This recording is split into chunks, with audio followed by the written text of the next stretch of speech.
Почитувани представници на медиумите, почитувани граѓани. Официјалните податоци потврдуваат економијата и животниот стандард се на прав пат.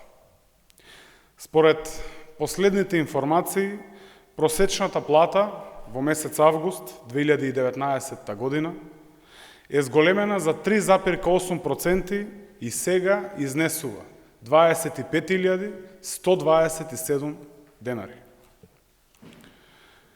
Ова е последен од низата позитивни показатели за успешноста на економските политики на Социјалдемократскиот сојуз на Македонија и владата што ја предводи. Платите растат во континуитет. Ваквиот раст на просечната плата се должи на стабилната економија, но и на растот на минималната плата, која е за нешто повеќе од 2 години порасна за 5.500 денари. Има разлика, почитувани граѓани. Со СДСМ на власт платите растат многу побрзо.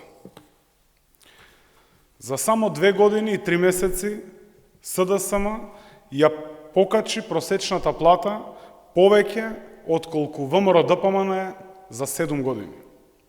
Просечната нето плата по вработен во мај 2010 година изнесувала 20.798 денари. Во мај 2017 изнесува 22.889 денари, што едва е 2.000 денари зголемување за 7 години. По демократските промени, за само 2 години и 3 месеци, просечната плата Социјалдемократскиот сојуз на Македонија ја зголеми за 2.300 денари. Огромна е разликата.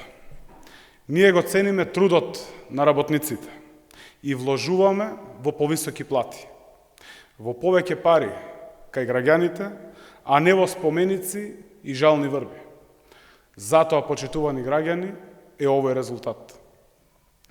Со новото предвидување за зголемување на минималната плата на 14.500 денари, но и со мерката за субвенционирање на придонесите за социјално осигурување, во следниот период се очекува дополнителен и интензивен раст на просечната плата. Сите овие параметри покажуваат дека економијата е на здрави основи и се движи во добар правец.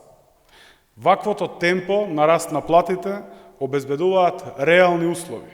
До крајот на 2020 година просечната плата да изнесува 30.000 денари, а минималната плата да биде 16.000 денари.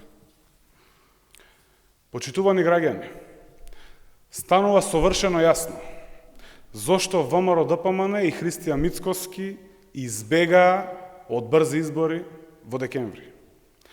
Само ВМРО-ДПМН и Христијан Мицкоски беа и се уште се против раст на минималната плата, само тие се уште се против парите да завршуваат назад кај граѓаните. Затоа, наместо во декември, изборите ќе ги изгубат во април.